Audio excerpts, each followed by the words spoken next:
Hey guys! Welcome to Staying Strong with Ashley.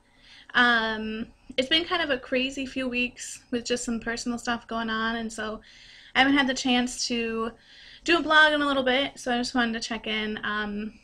I think with this year and so much different things that have happened, Thanksgiving is one of those where we can kind of forget on what we're thankful for and being able to look back and realize that although it's been crazy, there are so many great blessings and so many great things that we have in general to help us get through the year.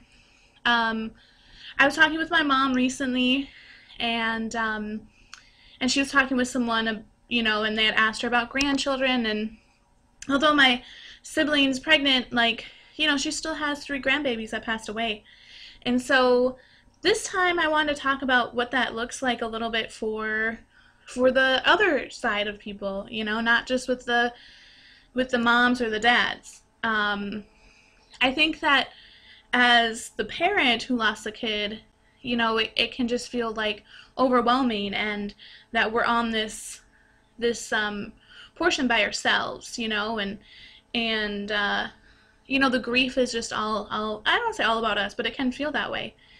And I want to recognize the fact that this grief that comes from us of the loss of our children, that's a similar grief that grandparents and siblings and maybe friends have, because you get so excited about this baby, and you get so happy and have dreams, and what are you going to buy them, what are you going to do, and all these things, and you're so in depth of having little hopes, okay, well, when they grow up, I'm going to do this with them, or, I'm going to buy them this cute outfit, or, they would love this toy, or, things like that I think is super important to have. But when you lose a child, or when someone in your immediate family loses a child, those dreams also go with that. And so I just think it's also important to recognize that the grandparents who have lost that vision of being a grandma and a grandpa, the siblings who lost that vision of being an aunt and uncle, and who can't do that right now with that loss of that child, that we don't not recognize them.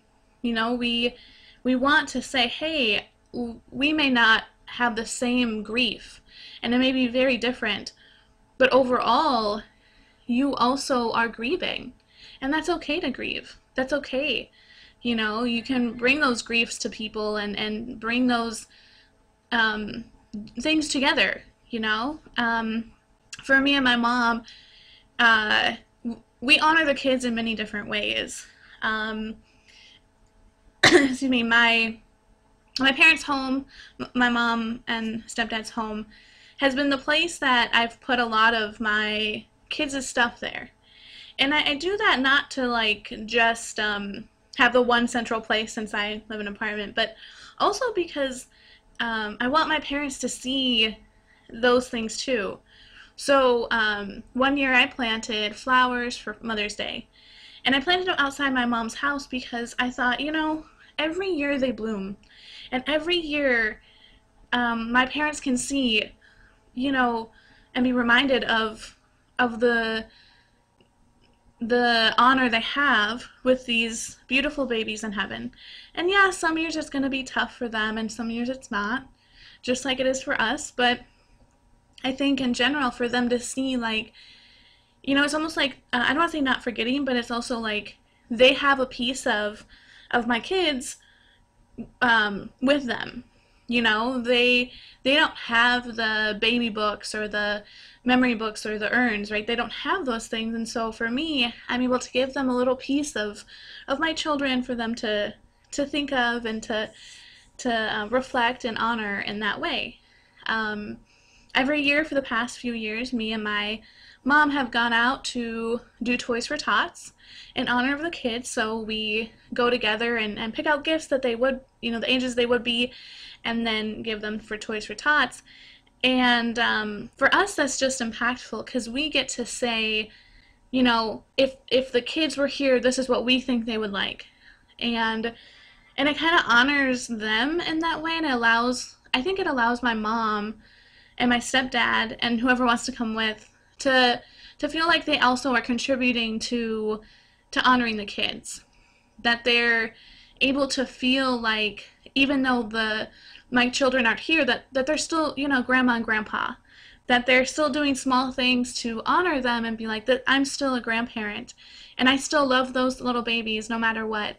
And so I don't want us to forget that the grandparents and the aunts and uncles and the friends that also are grieving with you, that they also are grieving. They lost those hopes and dreams too, and yet they also are just trying to help you. And so it can be a very hard balance for them. And yet I feel like sometimes we can think that they don't have the right to grieve, or like they didn't know, that they don't understand fully. And that's true, they don't understand fully, and they probably never will. But the opportunity to give them, for them to be open and expressive about what they're feeling and how they've been handling it, is just a great way to like be on the same page. Then that makes you feel like you're not alone, and that your family is really open and caring about that. I think the other thing is to just really be thankful for them, right? Thankful that they are able to be there and to just connect in that way. Because not everyone has that opportunity and can express them in those ways. And so if your family's been very open, helpful, and expressive and wanting to just connect in that way, I think, just saying thank you. Doing little things that'll show them, maybe to you, you're like, hey, here's a little piece of the children that you get to see, once a year or whatever, and do that. My parents also have a very big plaque.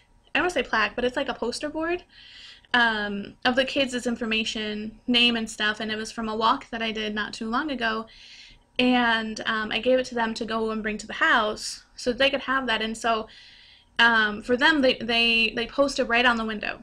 And so when people come in, they're like, oh, what's this about? And then with honor and with pride, my parents and my sisters get to say, oh, those are my nieces and nephews, or those are my grandkids that passed away. And not in a sad way, like asking for sympathy, but in a way of like, I'm honoring them. And I'm proud to have children that passed away and grandchildren. And I'm proud to be a grandma even though my grandkids aren't here. I'm proud to be an auntie even though my nieces and nephews aren't here. And so I think having those opportunities for our siblings or our parents or anything like that is just a way to say thank you, and a way for them to feel that they're contributing, even in the small little bit that they may not be able to do overall. So I hope everyone had a wonderful Thanksgiving. I hope that you guys have opportunity to thank and just appreciate all those that are around you, especially in this crazy time and crazy just crazy time of not being able to physically be with people. And so thank you for watching. Thank you for listening. If you have any other comments or questions, please comment below, and always subscribe to my channel for more information, and look out for the next few videos on what those look like. Thanks again, and have a wonderful day.